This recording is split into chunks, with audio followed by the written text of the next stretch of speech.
Welcome to my education channel जिसका नाम है स्मार्ट एजुकेशन। दोस्तों, इस चैनल पर मैं आपके लिए गवर्नमेंट एग्जाम की तैयारी के लिए महत्वपूर्ण एमसीक्यू क्वेश्चन लेके आता हूं, जो कि आपको परीक्षाओं में सफलता दिलाने के लिए महत्वपूर्ण कारगर सिद्ध होते हैं। दोस्तों, यदि आपको वीडियो अच्छा लगे और महत्वपूर्ण लगे तो मेरे चैनल स्मार्ट एजुकेशन को सब्सक्राइब कर दें और वीडियो को लाइक कर दें और अपने दोस्तों को भी शेयर कर दें। तो दोस्तों, आज मैं आपके लिए लेके आया हूँ भौतिक विज्ञान से संबंधित महत्वपूर्ण प्रश्न। दोस्तों, भौतिक विज्ञान से हर परीक्षा में प्रश्न आते हैं। तो चलिए आज मैं शुरू करता हूँ। पहला क्वेश्चन है, न्यूटन का तीसरा नियम क्या है? तो दोस्तों, न्यूटन का तीसरा नियम कहता है कि क्रिया की प्रति प्रतिक्रिया। दोस्तों, जब हम कोई वस्तु दूसरी वस्तु पर बल लगाती है, तो दूसरी वस्तु भी उसी के बराबर और विपरीत दिशा में बल लगाती है। उदाहरण, जब हम जमीन पर चलते हैं तो पैर जमीन पर बल लगाता है और जमीन हमें विपरीत दिशा में बल देती है। तो इसका आंसर हो जाएगा प्रतिक्रिया के विपरीत समान प्रतिक्रिया। ठीक है, अगला क्वेश्चन देखते हैं। ऊर्जा के संरक्षण का सिद्धांत क्या कहता है? तो दोस्तों, ऊर्जा के संरक्षण का सिद्धांत कहता है कि ऊर्जा को ना तो बनाया जा सकता है और ना ही मटाया जा सकता है, यानी कि नष्ट किया जा सकता है। ऊर्जा को केवल एक रूप से दूसरे रूप में परिवर्तित किया जा सकता है। ऊर्जा का कुल मान स्थिर रहता है। इस प्रकार इसके सभी ऑप्शन सही हो जाएंगे। ऊर्जा का संरक्षण सिद्धांत कहता है कि ब्रह्मांड में ऊर्जा का कुल मान हमेशा स्थिर रहता है। इसे ना तो बनाया जा सकता है और ना ही नष्ट किया जा सकता है। जैसे कि एक पेंडुलम में जो स्थितिज ऊर्जा रहती है, वह गतिज ऊर्जा में बदलती है। यह एक इस ऊर्जा के संरक्षण का सिद्धांत का उदाहरण है। अगला क्वेश्चन देखते हैं कि ध्वनि तरंगें किस प्रकार की तरंगें होती हैं? तो दोस्तों, ध्वनि तरंगें जो होती हैं वह अनुदैर्घ्य तरंगें होती हैं। ध्वनि तरंगें अनुदैर्घ्य तरंगें होती हैं जिनमें कणों का दोलन तरंग के संचरण की दिशा में होता है। ये तरंगें ठोस, तरल और गैस माध्यम में संचरित हो सकती हैं। अगला क्वेश्चन है, किसी वस्तु का जड़त्व किस पर निर्भर करता है? तो दोस्तों, किसी वस्तु का जो जड़त्व होता है वह उसके द्रव्यमान पर निर्भर करता है। जड़त्व किसी वस्तु की वह प्रवृत्ति है जो उसे अपनी गति या स्थिरता बनाए रखने में मदद करती है। यह पूरी तरह से वस्तु के द्रव्यमान पर निर्भर करती है। अगला क्वेश्चन है, प्रकाश की गति किस माध्यम में सबसे अधिक होती है? तो दोस्तों, प्रकाश की गति है वह निर्वात में सबसे अधिक होती है। प्रकाश की गति निर्वात में सबसे अधिक होती है, जो होती है लगभग 3 गुणा 10 की घात 8 मीटर प्रति सेकंड। और निर्वात में इसकी गति सबसे तेज होती है और जो दूसरा माध्यम होता है उसमें कण पाए जाते हैं, इसलिए सूर्य की किरण, प्रकाश की किरण उससे टकराती है, इसलिए वह कम होती है। अगला क्वेश्चन है, वायुमंडलीय दबाव को मापने के लिए कौन सा यंत्र उपयोग किया जाता है? तो दोस्तों, वायुमंडलीय दबाव को मापने के लिए बैरोमीटर का उपयोग किया जाता है। बैरोमीटर एक ऐसा यंत्र है जिसका उपयोग वायुमंडलीय दबाव को मापने के लिए किया जाता है। इसे मौसम के पूर्वानुमान के लिए भी उपयोग किया जाता है। विद्युत धारा के मापन के लिए कौन सा यंत्र उपयोग किया जाता है? दोस्तों, विद्युत धारा को हम एमीटर से मापते हैं और एमीटर को हम परिपथ में सीरीज यानी कि श्रृंखला में जोड़ा जाता है। रडार का उपयोग किसके लिए किया जाता है? तो दोस्तों, रडार का उपयोग हम वस्तुओं का पता लगाने के लिए किया जाता है। रडार का पूरा नाम होता है रेडियो डिटेक्शन एंड रेंजिंग। अगला क्वेश्चन है कि प्रकाश के अपवर्तन के कारण क्या होता है? तो दोस्तों, प्रकाश के अपवर्तन के कारण दिशा में परिवर्तन होता है और गति में परिवर्तन होता है और तरंगदैर्घ्य में परिवर्तन होता है। तो ये तीनों चीजें अपवर्तन के कारण होती हैं। अगला क्वेश्चन देखते हैं, प्रतिरोध का एसआई मात्रक क्या होता है? तो दोस्तों, प्रतिरोध का एसआई मात्रक ओम होता है। स्रोत विद्युत धारा की प्रवाह का विरोध करता है। इसका एसआई मात्रक ओम होता है। इसे ओम के नियम V बराबर आई आर द्वारा परिभाषित किया जाता है। बल का एसआई मात्रक क्या है? तो बल का एसआई मात्रक न्यूटन है। बल का एसआई मात्रक न्यूटन है और 1 न्यूटन बराबर 1 किलोमीटर प्रति सेकंड स्क्वायर होता है। और दोस्तों जो 1 किलोमीटर प्रति सेकंड स्क्वायर होता है, वह 1 मीटर प्रति सेकंड स्क्वायर त्वरण देने के लिए आवश्यक बल होता है। अगला क्वेश्चन है कि कार्य और ऊर्जा का संबंध क्या है? दोस्तों कार्य और ऊर्जा का संबंध है कि यह एक दूसरे में परिवर्तित हो सकते हैं। अगला क्वेश्चन है, जब कोई वस्तु मुक्त रूप में गिरती है तो उसका त्वरण क्या होता है? तो जब कोई वस्तु मुक्त रूप में गिरती है तो उसका त्वरण होता है 9.8 मीटर प्रति सेकंड स्क्वायर। अगला क्वेश्चन देखते हैं कि किस प्रकार की तरंगें निर्वात में संचरित हो सकती हैं? तो दोस्तों विद्युत चुम्बकीय तरंगें हैं जो कि निर्वात में संचरित हो सकती हैं। विद्युत चुम्बकीय तरंगें जैसी प्रकाश, रेडियो तरंगें और माइक्रोवेव्स निर्वात में संचरित हो सकती हैं क्योंकि इन्हें कोई माध्यम की आवश्यकता नहीं होती है।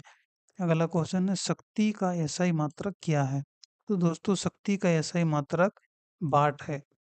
शक्ति का एसआई मात्रक वाट होता है और 1 वाट बराबर होता है 1 जूल प्रति सेकंड। अगला क्वेश्चन है, प्रकाश का वर्णक्रम किससे बनता है? तो दोस्तों प्रकाश का वर्णक्रम बनता है, वह विभिन्न तरंगदैर्घ्य से बनता है। प्रकाश का वर्णक्रम विभिन्न तरंगदैर्घ्य से बनता है। इसे विभाजन प्रिज्म से देखा जा सकता है। इसमें लाल से लेकर बैंगनी तक के रंग के शामिल होते हैं। अगला क्वेश्चन है, न्यूटन का प्रथम नियम क्या होता है? तो दोस्तों न्यूटन का प्रथम नियम होता है, वस्तु तब तक स्थिर रहती है जब तक उस पर बाहरी बल ना लगे, और इसी नियम को हम जड़त्व का नियम भी कहते हैं। अगला क्वेश्चन है कि लेंस का फोकस क्या होता है? तो दोस्तों लेंस का फोकस वह होता है जहां पर प्रकाश की किरणें मिलती हैं, और यह उत्तल और अवतल लेंस दोनों में होता है। जल में ध्वनि की गति किस पर निर्भर करती है? तो जल में ध्वनि की गति जल की घनत्व, तापमान, लचीलेपन तीनों पर निर्भर करती है। अगला क्वेश्चन है, आकाश नीला क्यों दिखाई देता है? तो दोस्तों प्रकाश का विकिरणन के कारण आकाश का रंग हमें नीला दिखाई देता है। सूर्य से आने वाला नीला प्रकाश वातावरण के कणों द्वारा अधिक विकिरणित होता है, जिससे आकाश नीला दिखाई देता है। इसे रेले स्कैटरिंग भी कहते हैं। किस प्रकार की ऊर्जा पवन चक्की में विद्युत ऊर्जा में परिवर्तित होती है? तो दोस्तों पवन चक्की में गतिज ऊर्जा होती है जो कि विद्युत ऊर्जा में बदलती है। अगला क्वेश्चन है, पिलवन का सिद्धांत किसके द्वारा प्रतिपादित किया गया था? तो दोस्तों पिलवन का सिद्धांत आर्किमिडीज के द्वारा प्रतिपादित किया गया था। आर्किमिडीज का सिद्धांत कहता है कि जब कोई वस्तु किसी तरल में डूबती है तो वह अपने द्वारा विस्थापित तरल के वजन के बराबर बल अनुभव करती है। अगला क्वेश्चन है, विद्युत का प्रभाव किसके कारण होता है? तो विद्युत का प्रभाव मुक्त इलेक्ट्रॉनों के द्वारा होता है, जो कि धातुओं में विद्युत धारा का प्रवाह मुक्त इलेक्ट्रॉनों की गति के कारण होता है। इस प्रक्रिया में भारी नाभिक छोटे नाभिक में टूटता है। तो दोस्तों विखंडन की प्रक्रिया में भारी नाभिक छोटे नाभिकों में टूटता है, जिससे कि बड़ी मात्रा में ऊर्जा उत्पन्न होती है। अगला क्वेश्चन है, जब एक वस्तु पर केंद्राभिमुख बल कार्य करता है तो वह किस प्रकार की गति करती है? तो दोस्तों जब केंद्र की ओर कोई बल लगेगा तो वह वृत्ताकार गति करेगी। अगला क्वेश्चन है कि ध्वनि का परावर्तन किस सतह पर अधिक प्रभावी होता है? तो ध्वनि का परावर्तन चिकनी सतह पर अधिक प्रभावी होता है। चिकनी और कठोर सतहें ध्वनि की परावर्तन बेहतर तरीके से करती हैं, जबकि नरम सतहें ध्वनि को अवशोषित करती हैं। अगला क्वेश्चन है, प्रकाश की द्रुत गति के कारण उसकी तरंगदैर्घ्य किससे संबंधित होती है? तो दोस्तों प्रकाश की द्रुत गति के कारण उसकी तरंगदैर्घ्य आवृत्ति और तरंग गति से संबंधित होती है। प्रकाश की तरंगदैर्घ्य लैम्डा का संबंध इसकी आवृत्ति f और गति v से है, जिसका संबंध क्या है, लैम्डा बराबर v/f द्वारा व्यक्त किया जाता है। तारों की चमक किस पर निर्भर करती है? तो दोस्तों तारों की चमक उसके द्रव्यमान, दूरी, तापमान सभी पर निर्भर करती है। अगला क्वेश्चन है, गति में परिवर्तन के लिए आवश्यक बल का सूत्र क्या है? तो आवश्यक बल का सूत्र होता है F बराबर ma। न्यूटन के दूसरे नियम के अनुसार बल वस्तु के द्रव्यमान m और उसके त्वरण a के गुणनफल के बराबर होता है। अगला क्वेश्चन है, विद्युत चुम्बकीय तरंगें कैसे उत्पन्न होती हैं? तो दोस्तों विद्युत चुम्बकीय तरंगें होती हैं वह आवेशों के कंपन के माध्यम से होती हैं। विद्युत चुम्बकीय तरंगें उन आवेशों के कंपन से उत्पन्न होती हैं जो विद्युत और चुंबकीय क्षेत्रों को उत्पन्न करती हैं। अगला क्वेश्चन है, ध्वनि तरंगों की तीव्रता का मापन किस इकाई में किया जाता है? तो दोस्तों ध्वनि तरंगों की तीव्रता का मापन किया जाता है वह डेसिबल में किया जाता है। ध्वनि तरंगों की तीव्रता डीबी यानी कि डेसिबल में मापी जाती है। यह ध्वनि की ऊर्जा और उसकी धारणा का मात्रक होता है। विद्युत चुम्बकीय तरंगों में कौन सा गुणधर्म समान होता है? तो दोस्तों विद्युत चुम्बकीय तरंगों में गति का गुणधर्म समान होता है। सभी विद्युत चुम्बकीय तरंगें निर्वात में समान गति से यानी कि 3 × 10⁸ मीटर प्रति सेकंड से चलती हैं।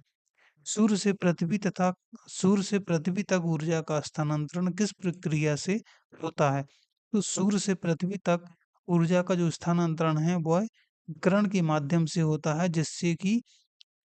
जिसे किसी माध्यम की आवश्यकता नहीं होती है विकिरण के लिए।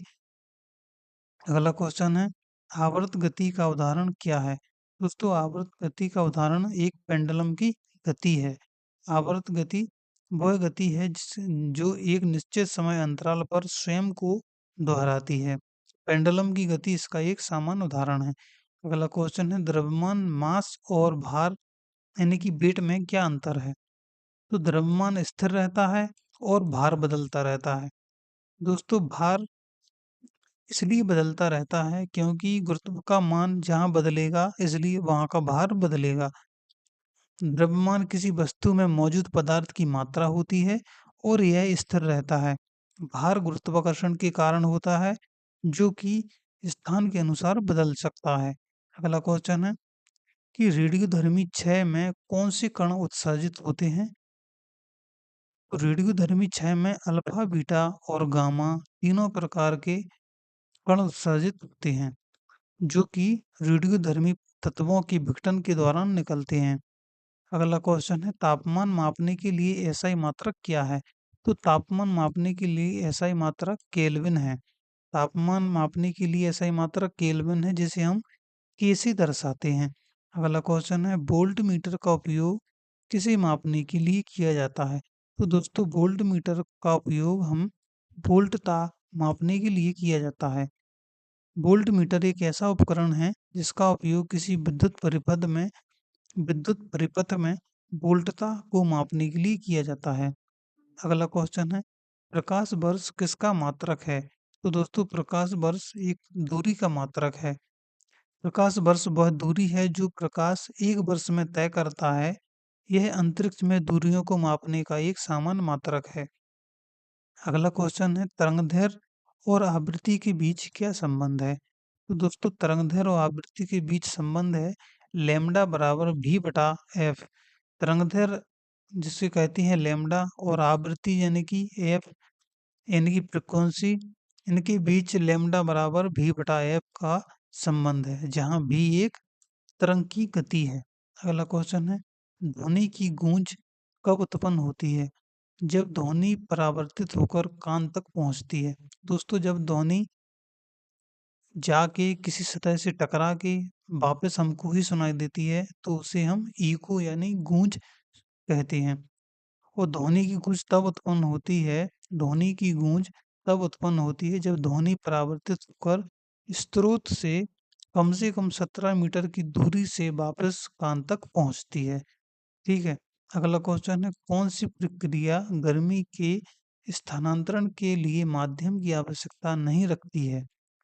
तो जो विकिरण है, विकिरण के लिए किसी माध्यम की आवश्यकता नहीं होती है। यह ऊर्जा के रूप में विद्युत चुम्बकीय तरंगों के माध्यम से स्थानांतरित होती है। अगला क्वेश्चन है, प्रकाश की गति निर्वात में क्या होती है? तो प्रकाश की गति निर्वात में 3 × 10⁸ मीटर प्रति सेकंड होती है, जो ब्रह्मांड में अधिकतम गति है। अगला क्वेश्चन है कि ध्वनि तरंगे किस प्रकार की तरंगे होती है?